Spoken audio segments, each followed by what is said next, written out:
তাআলার কাছে শুকরিয়া আদায় করি, আমরা আপনাকে পেয়েছি। আপনার এবং আপনার সাথে যারা আছেন সকলকে দীর্ঘ আয়ু দান করুক আল্লাহ সুবহানাহু ওয়া তাআলা, সুস্থতা দান করুক। যেভাবে আলহামদুলিল্লাহ বিশ্বের মানচিত্রে বিশেষ একটা দেশ ছাড়াও আপনি আমাদের দেশকে উজ্জ্বল করছেন, আলহামদুলিল্লাহ। আল্লাহ আপনাকে আরো করার তৌফিক দান করুন।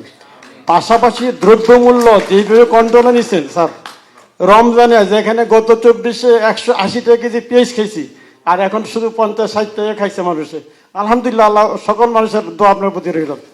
আমার দুইটা বিষয়, একটা বিষয় হলো ইসলামিক ব্যাংক সংক্রান্ত, যে বিষয়ে আপনি গোটা পৃথিবীতে নাম করছেন। তো ইসলামিক ব্যাংকটা আগের জায়গার মধ্যে যদি ফিরে আসলে আমরা প্রবাসীরা, সকল বিশ্বের মানুষই, বিশেষ করে প্রবাসীরা আশ্বস্ততার জায়গায় যদি ফিরে দিতে পারি। আজকেও এখানে আলাপ করেছি, গতকাল আমরা আলাপ, আলহামদুলিল্লাহ এর সঙ্গে একটা যোগাযোগ হচ্ছে আমাদের ইসলামিক ব্যাংকগুলোকে একেবারে উঁচুতে তুলে দেওয়ার জন্য। জাযাকাল্লাহ খাইর। আর দ্বিতীয় সবচেয়ে গুরুত্বপূর্ণ বিষয় যেটা, সেটা হচ্ছে এই স্যার, আপনি মাঝপথে নৌকা ডুবাই দিয়েন না। তার মানে হচ্ছে প্রয়োজনীয় সংস্কার এবং আমাদের যে প্রাণের দাবি দৃশ্যমান বিচার হওয়ার আগে আপনি বিদায় নেন না। আপনার একটু সময় লাগবে, এই সময় আমরা দিতে প্রস্তুত আছি। এই জিনিস প্লিজ স্যার আপনি এই কাজ করবেন না। কোটি কোটি মানুষের হৃদয়ে আপনি থাকবেন এবং এই আশা আমরা করি। এইটা যদি আপনি করতে পারেন তাহলে গোটা মানে দুনিয়াতে আপনি ইয়ার প্রতিদান পাবেন, আখিরাতেও পাবেন। আমরা অপেক্ষায় আছি যাতে করে আমরা এইটা পাই। ইনকাম ট্যাক্স বাংলাদেশে আমরা ফর যারা এক্সপার্ট আমরা আবার আপনাকে ধন্যবাদ জানাচ্ছি। আমাদের সুনজরে দেখবেন রেমিটেন্স। আসসালামু আলাইকুম। Thank you. আসসালামু আলাইকুম। এটা বাংলাদেশের যোগাযোগটা মজবুত করা, শক্ত করা এবং এর ভিত্তিতে বাংলাদেশের অর্থনীতিকে মজবুত করা।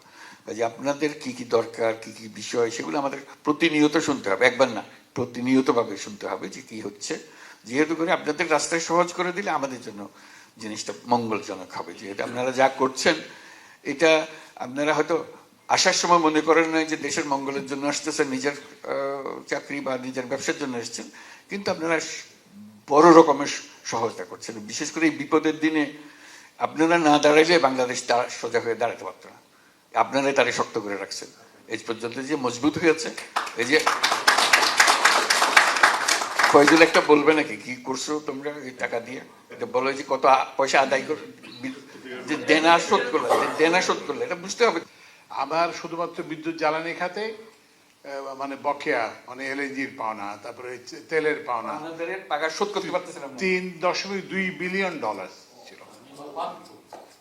তো সেইটাকে এই আমরা মাত্র 8 মাসের সরকার, এই 8 মাসের সরকারে আমরা এটা 600 মিলিয়নে নিয়ে আসি।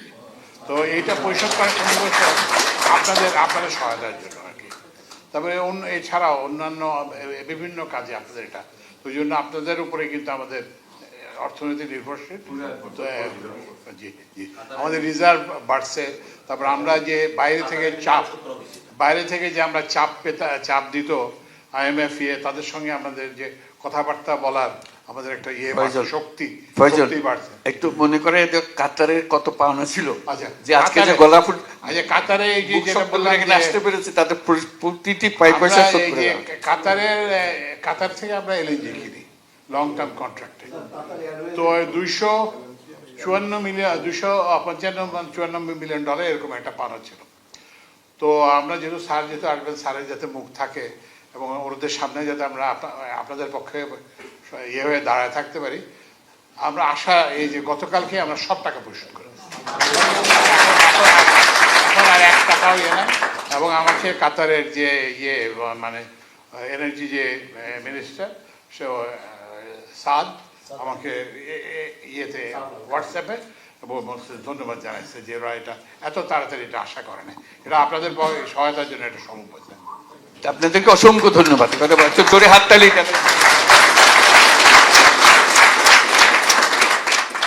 এক পয়সা আমরা অপূর্ণ রাখি নাই, এটা আমাদের মস্ত বড় শক্তি দিয়েছে এবং সেই শক্তির মূল হলেন আপনারা। আপনাদের এক একজনের টাকা বিশাল। অসংখ্য ধন্যবাদ আপনাদেরকে, দেশের পক্ষ থেকে, জাতির পক্ষ থেকে। প্রধান উপদেষ্টা স্যারের সাথে এখানে একত্রিত হওয়ার মতো তৌফিক আদায় করেছেন। আমি 36 বছর যাবৎ কাতারে আছি। 1000 রিয়াল বেতনে 10 বছর কাজ করছি। এখন আমার 14টা কোম্পানি, সেখানে 1200 বাংলাদেশি কর্মরত আছে। দোহার সবচেয়ে বড় লিমুজিন কোম্পানিটা আমার পিকুইক গ্রুপ, পিকুইক লিমুজিন। সেখানে 900 ড্রাইভারের উপরে কর্মরত আছে আলহামদুলিল্লাহ। আমি প্রবাসীদেরকে নিয়ে 2-4টা কথা বলবো। প্রবাসীদেরকে এয়ারপোর্টে আরেকটু সুযোগ সুবিধা করে দেওয়া, যেভাবে নাকি আমরা পরিবার নিয়ে যারা যাই তাদের জন্য আলাদা একটা লাইন যাতে থাকে, এবং হয়রানি বন্ধ করা। প্রায় আমরা খবরে দেখি ব্যাগগুলো কাটা হয় এবং প্রবাসীদের গায়ে হাত পর্যন্ত তোলা হয়। এই জিনিসগুলো থেকে যাতে স্যার আমাদের প্রবাসীরা আরেকটু রিল্যাক্স হতে পারে, যাতে আমরা আমাদের মনের খুশিতে দেশে প্রবেশ করলেন, এই খুশিটা যেন অনুভব করতে পারেন। তো সেই জন্য আমরা বলছি যে তাদেরকে ভিআইপি গেস্ট হিসেবে তো ট্রিট করবা। এরা সবাই আমাদের ভিআইপি, তারা আসছেন, তাদের সমাদর করা, তাদের জায়গা দেওয়া, লাউঞ্জ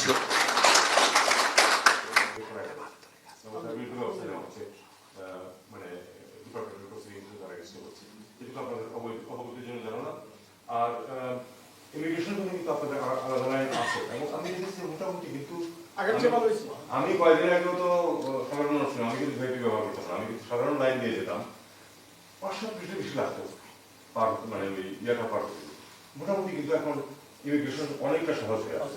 তারপরে আপনাদের কখনো কোনো কমপ্লেন থাকলে অবশ্যই ফরেন মিনিস্ট্রিতে, এক্সপেক্টেড ফরেন মিনিস্ট্রি বলবেন। আমরা কিন্তু সংবেদনশীল আছি এখন, স্যার যেটা বলেছেন যে আমরা চেষ্টা করতেছি যে থেকে মাল আনি। বিশেষ করে বাংলাদেশি গার্মেন্টস পণ্যের এখানে যথেষ্ট আলহামদুলিল্লাহ চাহিদা আছে।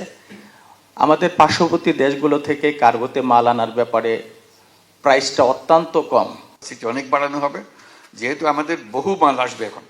আমরা যেহেতু অর্থনীতিকে সচল করেছি, আরো উদ্যোগী করেছি, এগুলো যেন সরাসরি আমরা পাঠাতে পারি। শুধু ঢাকা বিমানবন্দর না, আমরা সিলেট বিমানবন্দরকে আরো এটাকে একেবারে ডেডিকেটেড করা হবে, যে মাল পরিবহনের দায়িত্ব, বড় দায়িত্ব, তারপর প্যাসেঞ্জারের দায়িত্ব।